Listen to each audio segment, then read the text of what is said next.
자, 1절에 보면 내가 정직한 자들의 모임과 회중 가운데서 전심으로 여호와께 감사한다. 이렇게 고백으로 시작하죠. 정직한 자들의 모임, 정직한 자들의 회중, 그 모임과 회중 속에 연합해서 전심으로 해서 모든 마음을 다하여 하나님께 감사한다 그랬습니다. 여기서 얘기하는 정직한 자들의 모임은 예수 그리스도를 믿는, 또 이 구약으로 따지면 여호와 하나님의 이름으로 모인 거룩한 모임을 말하겠죠. 예배를 향해서 모이는 모임을 말하는 것입니다.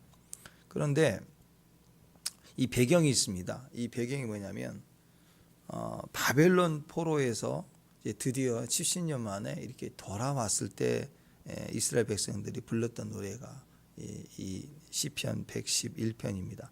그러니까 바벨론 포로로 이렇게 끌려갔을 때, 그때는 야, 어떻게 예루살렘 성이 이렇게 불타고 포로로 우리가 끌려갈 수 있을까? 어떻게 성전까지 이렇게 파괴될 수 있을까 하고 실망하고 절망하고, 그리고 뭐 있을 수 없는 일이 벌어지는 거죠. 그때 하나님에 대해서도 흔들리고 실망하고, 야, 뭐 약속 뭐 그런 게 소용이 있냐? 우리는 선민인데 하나님의 백성인데 어떻게 성전까지 이렇게 무너질 수 있으랴? 그리고 막 비참하게 끌려갔다라는 거죠. 그러니까 세상이 다 두쪽나는 그런 비참한, 나라가 망했을 때의 비참함도 있지만 하나님에 대한 믿음의 신뢰까지 다 무너졌다라는 거죠.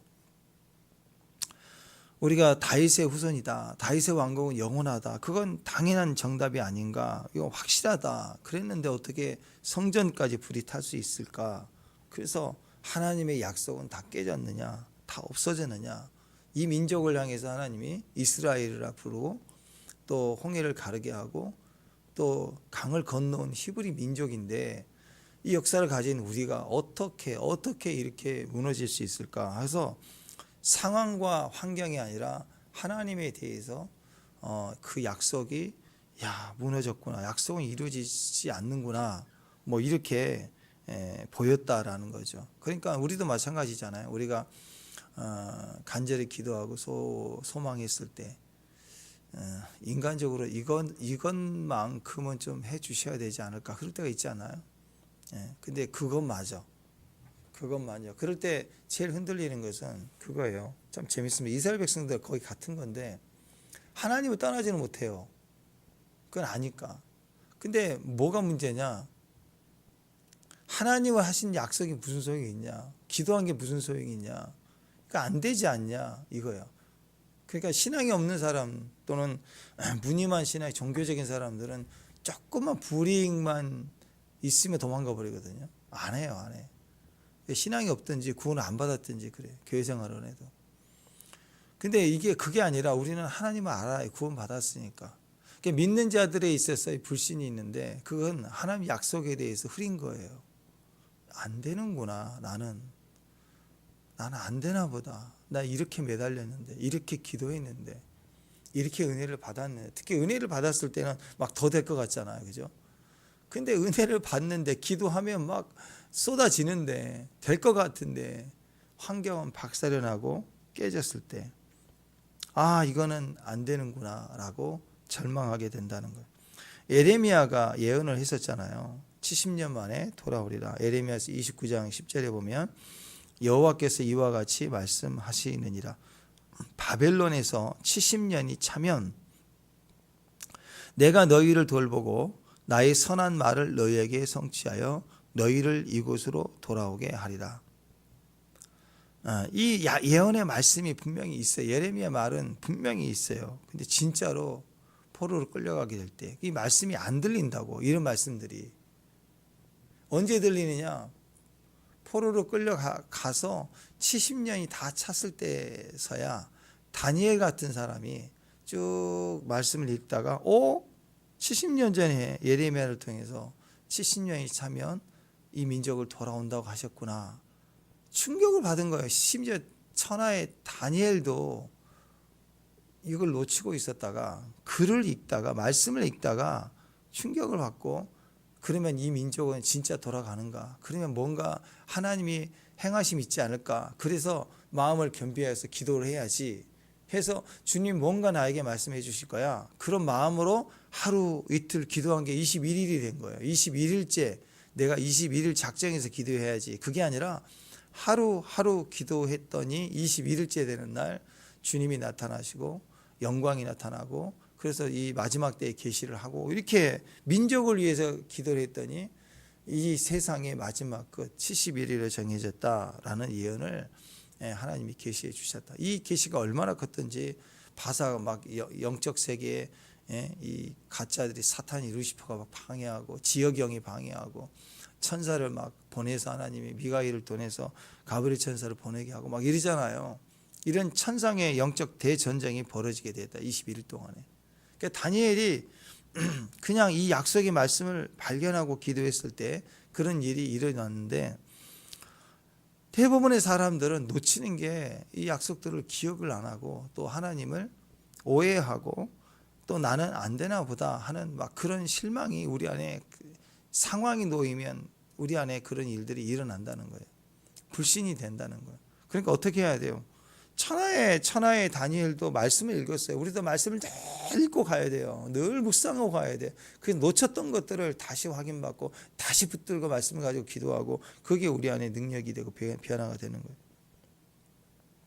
이 예언은 절대로 이루어질 수 없는 약속 같아 보입니다. 왜냐하면 바벨론의 포로로 잡혀왔는데 바벨론 제국이 강력했잖아요. 그래가지고 막 열방을 치면서 유다까지 멸망하고 그리고 다 가지고 갔단 말이에요. 갔는데 갑자기 바벨론이 70년 사이에 망해버린 거예요. 그리고 페르시아 제국이 생겼네. 잡혀간 데서 망한 거예요. 그러니까 더 강력하고 날카로운 페르시아 제국이 섰으니 얼마나 이건 포악하고 강팍할 텐데 이 제국 안에서 우리는 어떻게 될 것이냐. 그리고 이 예언은 절대로 이루어질 수 없겠다라고 생각했는데 예루살렘으로 돌아간다는 것은 전혀 가능성 없는 얘기인데 갑자기 페르시아 왕 고레스가 사이러스가 갑자기 그냥 가 그래가지고 그냥 니들 집에 가. 그래서 1차, 2차, 3차에 걸쳐서 돌아옵니다. 첫 번째는 스룹바벨, 두 번째는 에스라, 세 번째는 느헤미야 이렇게 중심으로 돌아온 백성들이 이제 예루살렘에 도착하면서 그때 부르는 노래가 오늘 이 시편 111편이에요. 그러니까 우리가 우리의 현장에 있을 때에는 하나님의 응답도 없고 답답하고 이거 암담해 보이는데 결과적으로 하나님께서 약속하신 것은 반드시 성취가 된다. 한번 말씀하신 것은 반드시 성취가 된다. 또 기도한 것은 다 응답이 있다. 오늘 그 얘기예요. 역사적인 그 사건의 전체적인 흐름 속에서 하나님은 반드시 우리에게 응답해 주신다. 하나님의 약속은 반드시 이루어진다. 지금은 안 되고 실망되고 무너지고 깨지고 이게 되겠냐 하지만 하나님의 약속은 반드시 이루어진다. 그러니까 뭐예요? 기도하라는 거죠. 기도에는 응답이 있다. 약속은 반드시 이루어진다. 우리가 사업할 때 또 가정의 일들 막 더디되는 것처럼 안 되는 것처럼 실망스럽고 무너지고 그것만 생각하면 아프고 그런데요. 유통기한이 있어요. 유통기한이 있다고. 예. 다. 악인도 유통기한 끝나면 폐기 처분되는 거고 예. 다 있어요. 다. 그러니까 때가 되면 반드시 하나님의 약속은 우리 가운데 성취가 된다. 2절 봅니다. 시작. 여호와께서 행하시는 일들이 크시오니 이를 즐거워하는 자들이 다 기리는도다. 보십시오. 여호와께서 행하시는 일은 째잔하지 않아요. 조그맣지 않아요. 거대합니다. 우리가 측량할 수가 없어요. 나라들, 제국들, 민족을 막 바꿔요. 오게 하고 가게 하고 막 움직이신다고. 저는 지금 9.11 테러로부터 시작해서 이스라엘 전체를 움직이시는 이 하나님의 역사들을 보면 막 중동의 전쟁이나 뭐 러시아의 전쟁이나 이런 전쟁들을 통해서 하나님은 하나님의 일들을 막 지금 하고 계시는 거예요. 그런 시각을 가져야 돼요. 지금 나라들을 모으고 있다고. 어려울 때 신앙을 모으고 있다고. 거룩한 정직한 자들의 모임을 모으고 계세요. 지금도 마찬가지입니다. 하나님께서는 내 개인적인 삶뿐만 아니라 국가적인 일, 민족의 일들을 포함해서 하나님이 행하시는 일들은 굉장히 크십니다. 이게 뭐예요? 약속을 성취하시는 하나님이다. 기도하는 것은 반드시 응답해 주시는 하나님이다. 그 기도를 우리가 이 역사하시는 하나님을 믿어야 됩니다. 베드로후서 3장 9절에 보면 이렇게 말씀하세요. 베드로후서 3장 9절에 보면 주의 약속은 어떤 이들이 더디다고 생각하는 것 같이 더딘 것이 아니라 오직 주께서는 너희를 대하여 오래 참으사 아무도 멸망하지 아니하고 다 회개하기에 이르기를 원하느니라. 아멘. 우리 생각과 하나님의 생각이 다르다라는 거예요. 부정적인 마음은, 또 믿음이 없을 때 우리 안에 거짓된 마음은 주의 약속은 더디다고 생각하는 거고, 더 나아가 하나님은 나를 잊었다라고 생각할 수도 있다라는 거예요. 그러나 하나님이 일하실 때는요, 하나님이 일에는요 다 목적이 있어요. 그걸 다 이해할 수가 없어요, 우리가. 그러니까 내 생각에는 때도 늦는 것 같고 상황도 늦는 것 같고 더디되는 것 같고 때로는 잊어버렸나라고 생각할 수도 있고, 또 나를 버렸나, 심지어는 하나님은 없나, 막 이런 우리 안에 그런 공격들이 오지만, 사실 하나님은 때를 보고 그래 해줄게가 아니에요. 하나님 때를 보고, 하나님 시간이 참 많으세요. 우리가 우리의 교만이 팍팍 깨지는 것 중에 하나가 뭐 큰 질병, 환난도 있지만, 진짜 하나님이 한 사람을 선택해서 하나님의 존재로 만들어 가시는데 제일 많이 사용하시는 방법이 시간입니다. 시간 앞에는 장사가 없어요. 매요? 뭐 순교하면 되는데, 뭐 순교도 가는데 무슨 매에 장사가 없다고, 순교까지 간다고 무슨 매가 그 소리예요. 그런데 시간 앞에서는요, 못에서 힘 쫙 빠져가지고 할아버지로 80세에 서 있을 때 하는 시간 참 많아요. 시간 앞에서는 그냥 무너지는 거예요. 우리의 기도도 믿음도 실망도 뭐 모든 것도 다 우리가 다뤄지기 시작하는 거예요. 그래서 우리가 시간을 통해서 내 때를 생각하는 게 아니라 목적을 생각해야 돼요. 하나님이 일하시면은 반드시 목적이 있어요. 그 목적대로 움직이시는 거예요. 그 목적 때문에 시간이 늘어지고 안 되는 것처럼 보이고, 그렇게 시간들이 우리에게 연단이 되는 이유는 목적을 이루기 위한 것이에요. 그래서 하나님은요, 늦으신 적이 한 번도 없으세요. 내가 믿음이 없는 것이지 하나님이 더디신 적은 전혀 없다라는 거예요. 그 과정에서는 왜 이렇게 늦으실까? 왜 이렇게 하나님이 더디 행하실까? 다 포기했다. 난 끝났다. 뭐 끝났다. 맨날 끝났다 그러는데, 하나님이 딱 성취될 때, 목적을 딱 이루어서 성취되실 때는요, 가만히 생각해 보면 제때요. 그때 정확할 때 하나님이 일을 항상 하세요. 그러니까 응답은 하나님 때에 주시는 거지, 목적을 이루신 때로 본다면 하나님의 때에 이루어 주시는 거지, 사람의 때, 내 상황 따라서 주님이 일해 주시는 것이 절대 아닌 거예요. 그러니까 내가 막 자꾸 조급해지고 다급해지고 막 난리치고 발작하는 이유는 가만히 보면 내 때예요. 내가 생각하는 때, 내가 원하는 방법, 그것 때문에 막 안달이 나서 난리를 치는 거지. 막 심지어 어떤 사람은 막 금식까지 하고, 어떤 사람은 막 협박을 해요. 주님, 오늘이 이제 22일인데 지금 9일 남았습니다. 9일 안에 해결해야 됩니다. 이런 분들 지금 있을걸요, 아마. 막 협박해. 9일, 10일을 드릴 테니 10일 안에 해 주셔야 됩니다. 막 이런 분도 있다고. 그러니까 전부 다 우리 생각에는, 우리가 기도할 때 이상하게 우리는 그런 생각을 한다고. 나는 기도 열심히 하는데 왜 나한테만은 하나님이 왜 이렇게 응답이 없을까? 나는 맨날 왜 무응답이 응답이냐? 이렇게 느껴진다고. 기도를 할수록 그런 일들이 더, 나는 안 돼. 또 누구를 중보하면 잘 돼. 또 기도 안 하는 그는 또 잘 돼. 근데 맨날 기도하는 나는 남의 기도하면 되는데 내 기도는 맨날 안 돼. 기도했는데 안 돼. 기도 안 해서 안 되면 그렇지. 내가 신앙이 이렇지. 이럴 수도 있지만 기도했는데 금식까지 하는데 작정까지 했는데 더 안 돼. 그러면 안달이 나는 거죠. 왜 그렇게 느껴질까? 그것은 전부 다 가만히 보면 다 내 방식대로 또 나의 때가 정해진 상태에서 우리가 기도하기 때문에 대부분 그래요. 나에게 맞춰져 있기 때문에. 그래서 기도하다 보면 이제 그게 와요. 그거 다 풀이 죽어요. 내일이 뭔 일이 있다 그래도 뭐 그렇죠. 다 실망해. 왜?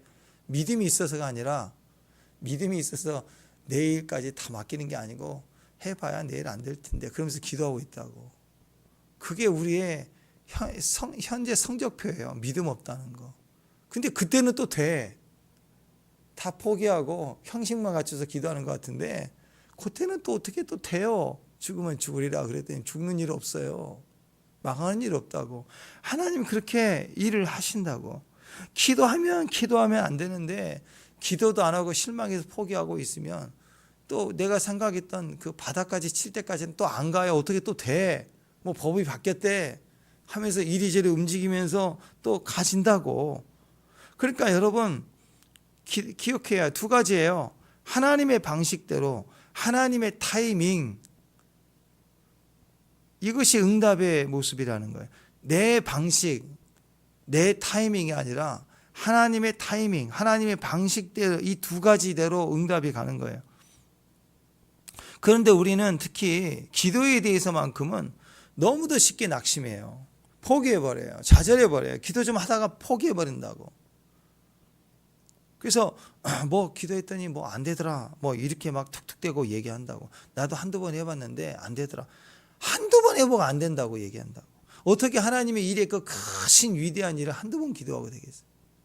이스라엘 백성들을 돌아오게 하시려고.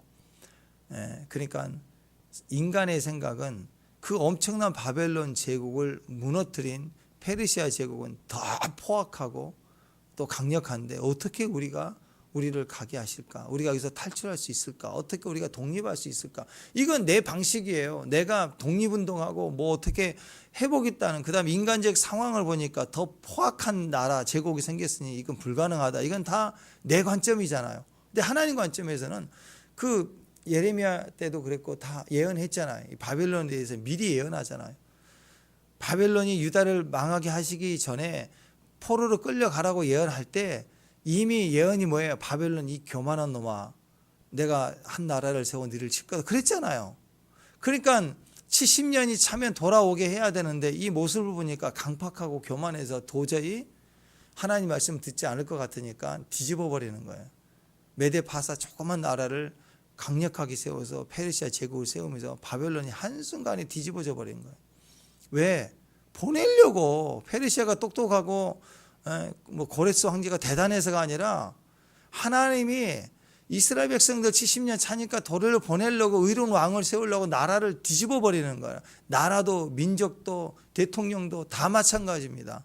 하나님의 목적, 하나님의 뜻에 의해서 계획대로 이루시려고 나라를 뒤집어는 거예요. 후라이 뒤집듯이 막 뒤집어 버리시는 거예요. 원하면 노른자 깨서 주고 앉으면 반숙해서 주실 수도 있는 분이 하나님. 원하는 대로 다 해줄 수 있는 분이. 목적은 하나님 때문에 그런 거라고. 인간적으로는 야 엎친 데 겹쳐서 못 가겠다. 내가 독립 못하겠다. 그렇죠. 어떻게 민족이 나올 수가 있겠어요. 독립할 수 있겠어요. 그렇지만 하나님이 하시니까 독립하게 하려고, 나오게 하려고, 합법적으로 나오게 하려고 나라를, 민족을 바꿔버리시는 분이라고. 그런데 그런 기도를 어떻게 한두 번 해보고 포기할 수 있을까? 우리는 참 믿음이 없어요.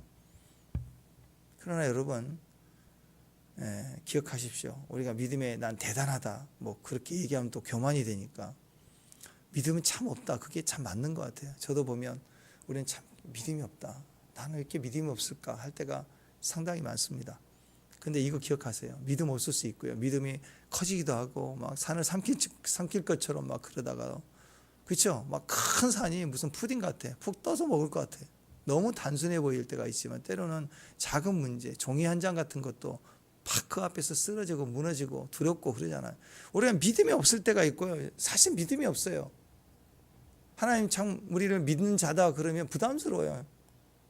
그렇지 않아요? 너 참 믿는 자다 그러면 나 믿음 없는데, 믿는 자다 그러면 부담스럽다고 뭐 하라고 할까 봐 우리가 자꾸 도망가려고 하고. 왜? 믿음 없으니까. 내 형편 생각하고 내 상황 생각하고 내 몸 생각할 때가 상당히 많습니다. 나는 믿음이 없다라고 생각할 때가 너무 많아요. 맞아요.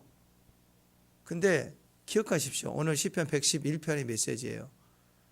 믿음 없어도 믿음과 상관없이 기도하면요, 기도는 헛된 게 하나도 없어요. 기도는 반드시 이루어져요. 왜냐하면 우리에게 주시는 약속은 우리의 형편 보고 응답해 주시는 게 아니라 하나님이 하나님의 아들과 세운 그 피의 언약을 통해서 약속하신 이 약속은 하나님 자신을 두고 맹세하신 거기 때문에 반드시 이루어져요. 그래서 예수의 이름으로 기도하는 거예요. 예수의 이름으로 기도하라. 실망되고 낙심될 때도 기도하라.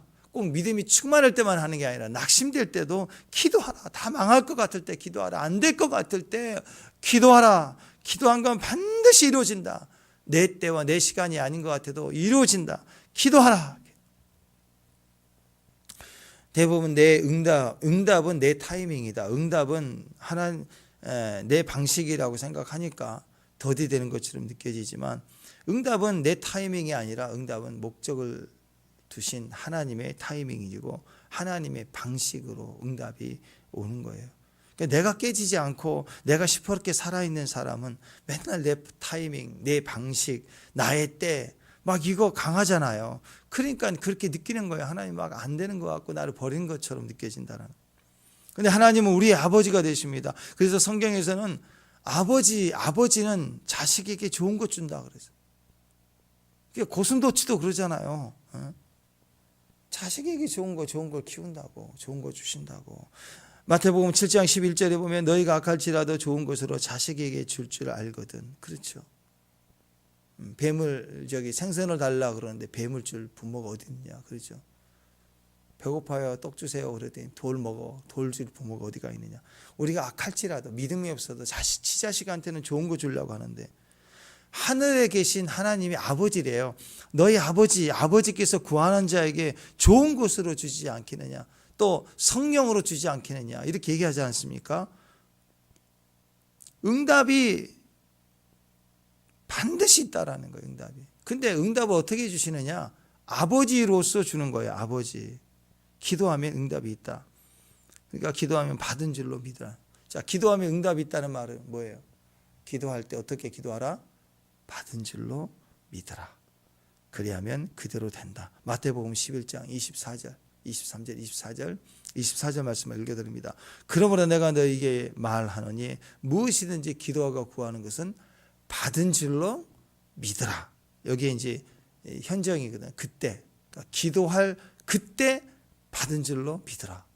기도하면 나중에 받을 줄로가 아니라 받은 줄로 믿어라. 그리하면 너희에게 그대로 되리라. 그러니까 하나님이 우리에게 말씀하시고 이루시는 역사는 반드시 이루어지는데 약속대로 이루시는 거예요. 약속대로 이루어지시는데 내 때가 아니라 하나님 때에 하나님의 목적으로 이루어지시는데, 그래서 실망하지 않고 기도해야 된다라는 것인데요. 어떻게 주시느냐? 아버지로서 주세요. 근데 좋은 거 주신대. 아버지로서 주신다는 것은 좋은 거 주시고 성령을 주신다는 거예요. 그런데 하나님 우리에게 이렇게 아버지로서 주신다는 것은 뭘 의미하냐면 받은 줄로 믿으라. 기도할 때. 그러니까 반드시 된다? 아버지같이 주신다? 그때 받은 줄로 믿어라. 기도할 때 받은 줄로 믿으라는구나. 이게 믿음의 기도예요. 그냥 이거 필요한데 주셨으면 좋을 것 같아요. 이건 받은 줄로 믿는 기도가 아니라고. 받은 줄로 믿으라. 그것은 믿음의 기도를 하라는 거예요. 우리가 습관적인 기도로 대충 하지 말라는 거예요. 여러분, 기도는 두 가지가 있습니다. 습관적인 기도가 있고요, 믿음의 기도가 있어요. 습관적인 기도가 뭘까? 습관적인 기도, 뭐 식사 기도 같은 거. 저도 식사할 때 이렇게 기도하잖아요. 근데 생각해 보면 좀 가볍다라고 생각할 때가 있어요. 식사 기도할 때. 이 식기도는 좀 가볍다, 습관이 몸에 배었다, 이렇게 느껴질 때가 있습니다. 또 잠잘 때 막 누웠을 때 잠깐 기도하거든요. 딱 누웠을 때 그때도 주의 임재를 이렇게 구하지만 또 때로 나름대로 이렇게 간절함을 가지고 잘 때마다 이렇게 기도를 잠깐 해요. 누워서 그대로. 근데 어떤 때는 내가 이게 습관이 몸에 배서 이렇게 기도가 되는구나 이렇게 느껴질 때가 있다고, 약하다 이렇게 생각할 때가 있어요. 또 잠에서 깼을 때, 또 새벽에 이렇게 일어날 때 잠깐 바로 일어나지 않고 잠깐 누워서 그 상태에서 잠깐 기도하거든요. 좋은 습관이라고 생각하기 전에 이게 몸에 배했구나 이렇게 생각할 때가 있어요. 좀 가볍다, 이게 습관이다 생각이 좀 들더라고요. 근데 이 말씀에, 오늘 말씀에 비춰보면 분명한 것은 익숙한 기도인데, 익숙한 기도이고 뭐 그게 나쁜 기도라고 저는 말하고 싶지 않아요. 습관된 것도 좋은 거예요. 그런데 과연 여기서 얘기하는 믿음의 기도, 받은 줄로 믿고 딱 취하는 강력한 믿음의 기도인가? 그건 아닌 것 같아요. 그러니까 습관 있고 나쁘다, 잘못된 기도라고 말하는 게 아니라 분명한 것은 습관적인 이렇게 지나가는 기도하고 믿음에 딱 서가지고 믿음을 가지고 기도하는 믿음의 기도하고는 좀 다르다라는 거죠. 이 두 가지가 있는 것 같아요. 자, 그러니까 믿음의 기도라는 게 있어요. 믿음의 기도. 믿음의 기도가 뭐냐? 말씀에서 나오는 기도예요. 내가 몸에 배해서 하나님 의지하고 신뢰하고 그냥 늘 일상에서 하는 그 기도도 중요하지만 우리에게 진짜 필요한 것은 믿으면서 하는 기도라고, 믿는 기도. 우리가 하나님 때가 더디되고 안 되는 것 같고 이건 나는 안 되나 보다 했는데 몸에 배해서 습관이 돼서 기도하는데 그 기도가 또 응답이 되고 상황이 바뀌는 걸 보고 어떤 경우는 너무 실망해서 아무것도 안 하는데 일은 또 잘 되고 그럴 때가 있거든요. 하나님의 일하심을 보게 될 때가 있다고. 그렇지만 이런 것들이 쌓일 때 우리에게는 뭐가 생기냐면 하나님에 대한 기대가 쌓이는 거예요. 그리고 그 기도 속에서 기대가 쌓이는 것 중에서 하나님 신뢰하게 될 때 어떤 말씀과 은혜가 내 안에 들어오기 시작하고 이런 것이 반복되면서 내 안에 자리를 차지해요. 약속이. 그게 우리 안에 그것만 생각하면, 그 말씀만 생각하면 믿음이 확 차오르기 시작하고 내 안에서 막 힘이 생기고, 그게 믿음이거든요. 그 믿음이 들 때 믿음의 기도를 하는 거, 그건 또 다른 차원인 거예요. 그리고 우리가 약할 때, 피곤할 때, 또 습관에 늘 이렇게 몸에 배어서 또 가볍게 기도하고, 그거 나쁜 건 아닙니다. 잘못된 건 아니에요. 그러나 이제 한 단계 더 나아가서 그런 중에 우리 안에 말씀이 들려줄 때 믿음이 팍 서버지면 믿음으로 쳐나가고 돌파해 나갈 때 그 나오는 강력한 기도, 그게 믿음의 기도라는 거죠. 그러니까 이스라엘 백성들이 70년 만에 돌아올 때 그 망해가고 포로 잡혀가는 과정에서 얼마나 힘들고 어려웠어요. 근데 70년 만에 돌아오면서 서로가 모인 거룩한 회중 속에, 회중 안에서 거룩한 정직한 자의 믿음의 종들이 돼서 함께 연합해서 외칠 때는 또 다른 차원이겠죠. 과연 하나님 말씀대로 다 이루시는구나. 그 약속에 딱 서 있을 때 외치는 기도는 너무나도 강력하다. 믿음의 기도를 해야 돼요. 자, 믿음의 기도가 뭐냐? 말씀에서부터 나오는 기도거든요. 그냥 상황 따라 엎드리는 기도는 우리를 절박하게 하고 의지를 발휘하게 하지만 진짜 기도는 상황이 아니야. 말씀을 읽으면서 그 말씀의 힘을 가지고 믿음을 가지고 기도하는 거예요. 다니엘도 그렇게 기도했잖아요. 원래 기도에 능숙한 사람이고 기도의 사람이고 하나님의 사람이니까 늘 습관에 맞춰서 하루에 3번 기도하고 그랬잖아요. 그때 하나님이 이 마지막 때에 계시를 주는 엄청난 다니엘 21일이 시작된 게 아니라 에레미야 글을 읽다가 거기서 전무후무한 기도의 시작을 하지 않습니까? 기도의 역사를 만들어내잖아요. 하나님의 말씀에서부터 시작된 기도예요. 다니엘의 습관에 젖어서 늘 기도했던, 사자굴에 들어가더라도 하겠다고 했던 그 기도가 위대한 기도예요. 습관의 몸에 밴 기도가 대단한 기도라고. 그러나 그 기도보다 믿음의 기도의 차원으로 올라가야 돼요. 모든 시작을 말씀을 듣고, 로마서 10장 17절 믿음은 들으면서 나고 들으면 그리스도의 말씀으로 말미암는다. 그러니까 말씀을 듣고 말씀을 들으면 갑자기 믿음이 생긴다고. 언제까지 말씀 들어야 돼요? 믿음이 생길 때까지. 설교 한두 번 듣고 한 번 본문 읽어가지고 어떻게 큐티가 돼요? 또 읽고 스토리텔링을 해보라는 거예요. 최소한이. 눈 가리고 스토리텔링을 해보려고 할 때 본문을 여러 번 읽으면서 그 순간 그걸 노리는 거라고. 우리가 방심할 때 확 들어온다고. 믿음이 훅 들어와요. 나는 암송한다고 생각한다고 막 까불 때 훅 들어온다고 믿음이. 말씀을 읽고 말씀을 듣고 설교도 또 듣고 할 때 갑자기 확 들어온다고 믿음이. 그때가 기도의 때라는 거예요. 그 말씀에 근거한 믿음을 가지고 기도하는 것, 그게 믿음의 기도입니다. 말씀을 들을 때 믿음이 팍 생길 때가 있다고. 말씀은 믿음이 생길 때까지 듣는 거예요. 그러면 믿음이 생길 때 그 믿음을 가지고 기도하는 것, 그게 믿음의 기도입니다. 믿음의 기도를 하면 어떤 공식이 성립되는데요. 요한일서 5장 14절 15절을 보면 그를 향하여 우리의 가진 바 담대함이 이것이니 그의 뜻대로 무엇을 구하면 들으심이라. 이게 담대함이에요. 성도의 담대함 뭐예요? 내가 그를 향하여 그의 뜻대로 구하면 이루신 줄 아는 거예요. 이게 담대함을 주는 거예요. 어떤 상황에서도 주님을 향하여 그의 이름을 가지고 내가 기도하면 하나님이 들으신다라는 걸 내가 아는 것, 이것이 어떤 상황이 끌려가도 담대함이 되는 거예요. 그러니까 우리가 무엇을 구하는 바를 들으시는 줄 안즉 또한 그가 우리에게 구한 것을 우리가 그에게 얻은 줄을 또한 아는지라. 우리가 그에게서 구한 것을 이미 얻은 줄 아는 거예요. 이게 믿음이에요. 믿음. 구함, 니꼴, 믿음이라는 공식이 생겨요. 구하는 것, 니꼴, 믿음. 우리가 믿음의 기도를 하면요, 구함은 얻음이라는 공식으로 바뀌어집니다. 왜냐? 아버지니까. 아버지예요, 아버지. 그러니까 뭐예요? 우리가 하나님 뜻대로 구하면 뒤돌아오지 말라는 거예요. 뜻대로 구하면 그게 응답이에요. 그분은 우리 아버지예요. 그분은 우리가 기도하는 것마다 하나님의 때에 하나님의 방법으로 제일 좋은 것을 우리에게 주십니다. 그러니까 우리가 믿음이 생길 때 말씀을 듣고 믿음이 생길 때 그때 뭐 해야 돼요? 깨닫는 걸로 끝내면 안 돼요. 큐티를 하면 기도해야 돼요. 말씀을 들으면 구하는 거예요.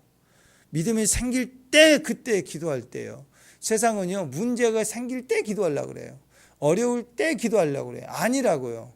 우리는 믿음이 들릴 때, 믿음이 생길 때, 말씀이 들릴 때 기도하는 거예요. 그게 뭔가 믿어질 때라는 것은 기회라는 거예요. 기도할 때, 믿음으로 구할 때, 그때라는 것을 기억해야 됩니다. 우리 믿는 자들의 믿음의 기도는 굉장히 강력한 파워가 있습니다. 어느 정도냐? 야고보서 5장 14절 15절 보면 너희 중에 병든 자가 있느냐? 그는 교회 장로들을 청할 것이요 그들은 주의 이름으로 기름을 바르며 그를 위하여 기도할지니라. 믿음의 기도는 병든 자를 구원하리니 주께서 그를 일으키시리라. 혹시 죄를 범하였을지라도 사하심을 받으리라. 공급해 주시는 것만이 아니에요. 필요한 것들을 공급해 주시는 것만이 아니라 병든 자도 치료하시고 일으키시고 또 더 나아가 죄는 하나님만이 씻을 수 있잖아요. 그죠? 근데 죄까지라도 씻겨지고 사심을 받게 되는 이 엄청난 일들까지 믿음의 기도 속에 있다는 거예요. 이런 개념을 종합적으로 오늘 얘기했던 모든 기도의 영역을 종합적으로 묶어서 말씀하시는 것이 오늘 시편 111편 4절 5절 읽어보세요.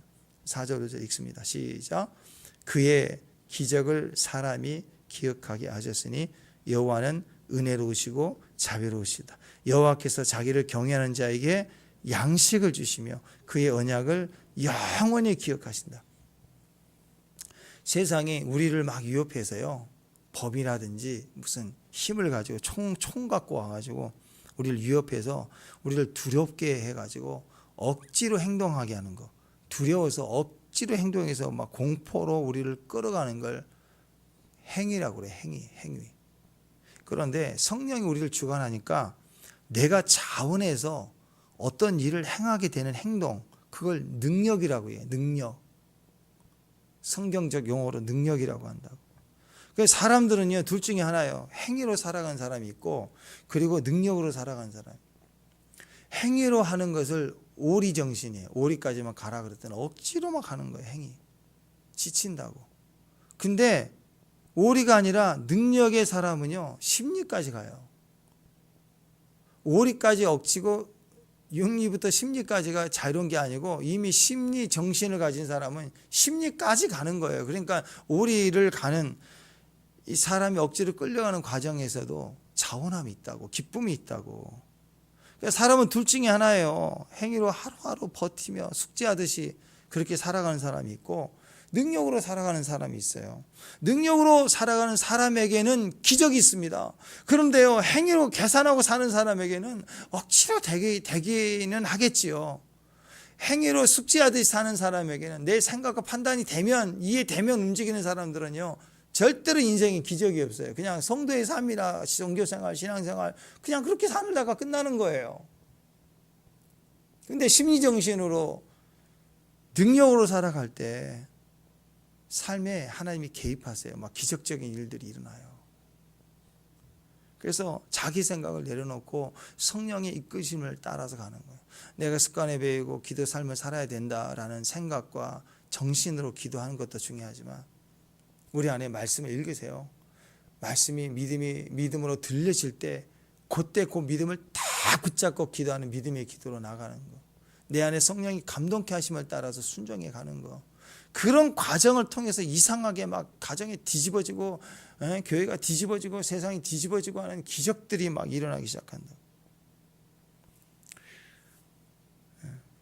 성령께서 주관하시니까 막 내가 자원하고 싶은 마음이 막 행동이 일어나게 만드는 게, 그게 능력이라고. 그게 진짜 능력이라고.